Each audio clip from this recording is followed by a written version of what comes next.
We're off farm today. We're here visiting Ozark Compost. Excited to see what these guys have going on.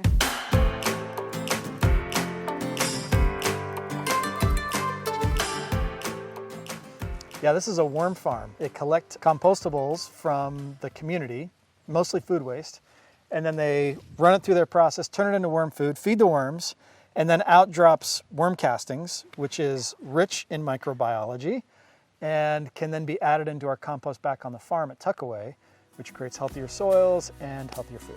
So we're excited to check it out.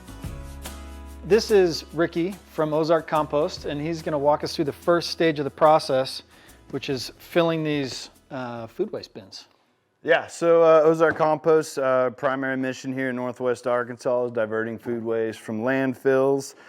So concept's pretty simple. We give all our composters 5-gallon buckets. Your job is to put all your food waste, food scrap, other compostable items within the buckets.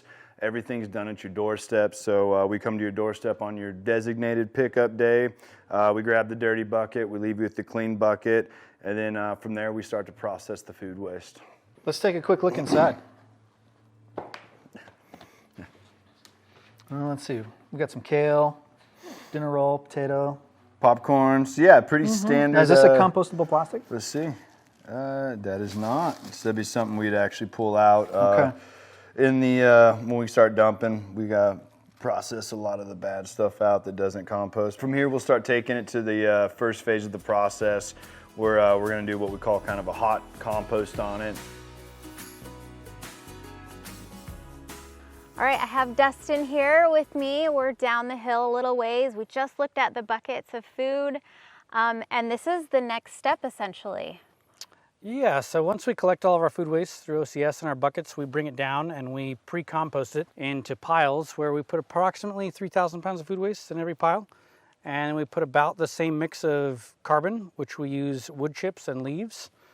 And in about a 4 to 6 week process, it breaks down into a feedstock for our worms. That's amazing. The cool thing about this is, you know, we're talking local food systems, and there's parts of that that are easy to see, but this is that connecting loop that connects the end of the food system to the beginning again. So we're taking the waste that's left over after we eat, and we're taking it and turning it back into soil essentially, and nutrients 100%. that we can turn to feed our plants and our vegetables that are growing in the ground.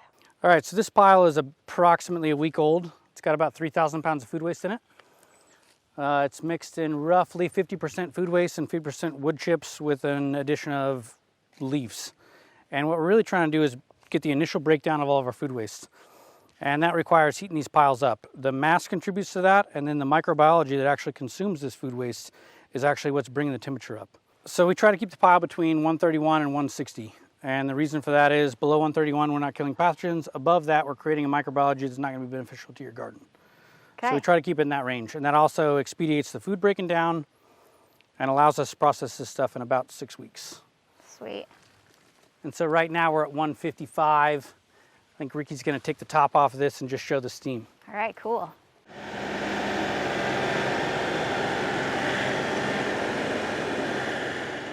So one of the things that we're always battling is non-compostables, things that don't break down, like this twist tie. We get all kinds of stuff. Things that range from spoons and forks, which are often thrown in on accident. Shoot. I have so many extra spoons and forks now, it's wonderful. But then we have things like bio bags that are designed to break down, that you can see in here, that are breaking down in roughly in 1 to 2 weeks, and that has to do with the high temperatures and the mass of this pile. Stuff like this eventually gets sifted out because of the worms, but if it weren't for the worms, this would end up back in a normal traditional compost. Definitely not what we want. Okay, I've got this lovely bucket. Can we add it to the pile? Absolutely. This is exactly what we do. So a week ago, this whole pile looked like this. 50% of this pile was that. And I mean, you can dig around here. You'll find remnants and you'll find bio bags. The bio bags take a little bit longer to start.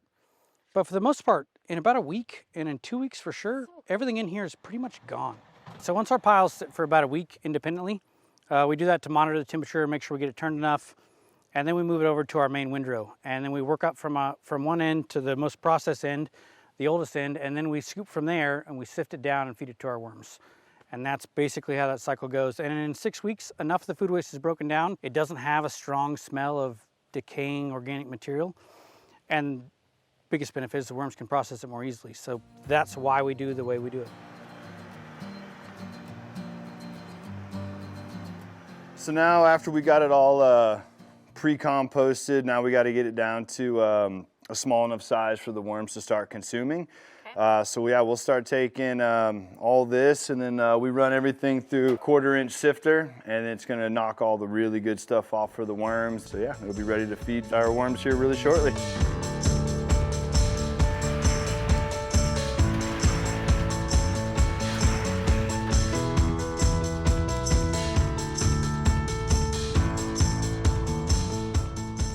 With our bin, it's called a CFT, which stands for continuous flow through bin. So the worms, designed to keep the worms on the top always. And then below here, the bin's actually open. So it sits on grating and it uses compression over time as we start from the bottom to the top. It compresses up against this grating.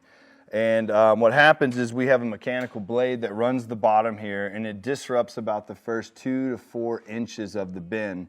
And then those contents will fall to the ground, and that's 100% castings, and that's what we actually harvest. And by harvesting from the bottom, again, we leave the worms alone, the cocoons where they breed out of. So yeah, we do the cut and take it from the bottom. Okay, so we got beautiful worm castings. We got them. What happens now? Yeah, so kind of two-part question. So the first is our composters get it back. So everybody that composts with us in Northwest Arkansas gets access to the castings. So it's about 20 pounds in a bag, so a substantial amount of castings. So yeah, we'll bring this right to your doorstep in this bag, and then the reusable bag, so we get the bags back. And then, yeah, we also have this under Vermilife, so we sell the castings on different platforms and whatnot, and here locally. So. And what's the benefit of using this rather than other inputs? What we like to say is this stuff's kind of ready to go. So it's hot off the press. We just harvested it. Yeah. It gets bagged. Good castings do kind of have a shelf life. The microbiology over time, probably 3 to 6 months, you'll see start to taper off. So having a really fresh casting is important.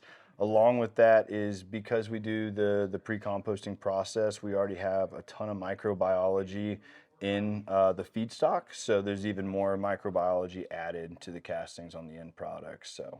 And as we know, microbiology is key to beautiful, healthy soil and growing amazing things. It's everything, yeah.